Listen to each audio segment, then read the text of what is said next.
అనగనగా ఒక అడవిలో రాజు అనే ప్రాచీన మానవుడు ఉండేవాడు. రాజు చాలా సరళమైన జీవితం గడిపేవాడు.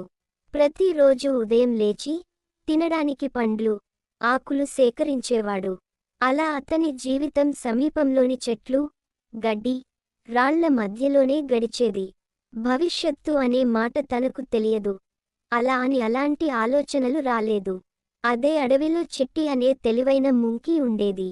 చిట్టి మనుషుల అభివృద్ధిని గమనించి రాజుకి భవిష్యత్తు గురించి అవగాహన కలిగించాలనుకుంటుంది.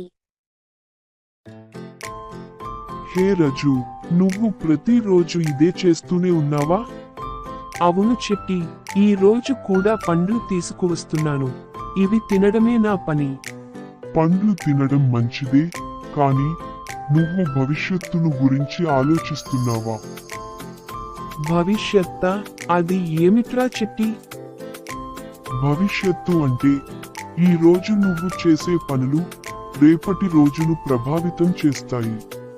ఇప్పుడు నువ్వు పండ్లు తింటున్నావు కదా, మరి ఆ పండ్ల గింజలను నిల్వ చేసుకుంటే రేపు మళ్ళీ పండ్లు కాస్తాయి. మరి నాకు ఎందుకు భవిష్యత్తు గురించి ఆలోచించాలి?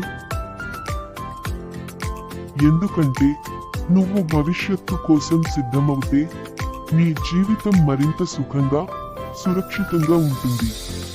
నిప్పును ఉపయోగించి వంట చేయడం, నీ దేహాన్ని కాపాడుకోవడం, నీ ఆహారాన్ని నిల్వ చేయడం, ఇవన్నీ భవిష్యత్తు కోసం సిద్ధం కావడమే. నిజంగా చిట్టి, నీ మాటలు వింటే భవిష్యత్తు గురించి ఆలోచించాలి అని అనిపిస్తుంది. సరే రజు, నేనివ్వాల్సింది నీకు ఒక మార్గదర్శకత. ప్రతిరోజు కొంచెం పండ్ల గింజలను సేకరించి భూమిలో నాటవచ్చు. కొంతకాలం తర్వాత అవి మొక్కలుగా పెరిగి మరిన్ని పండ్లు అందిస్తాయి. ఇది భవిష్యత్తు పట్ల తీసుకునే మొదటి అడుగు. అర్థమైంది చిట్టి. నేను నేటి నుండి గింజలను నిల్వ చేస్తాను, ఆహారాన్ని నిల్వ చేస్తాను. రేపు నాకున్న ఆహారం ఎలా ఉండాలని ముందుగానే ఆలోచిస్తాను. సరైన మార్గం రజు.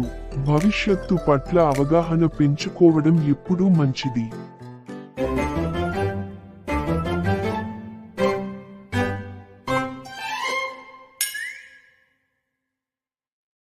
మోరల్: భవిష్యత్తు కోసం ముందుగా సిద్ధం కావడం మన జీవన స్థాయిని మెరుగుపరచడమే కాకుండా మనకు భద్రతను కూడా కలిగిస్తుంది.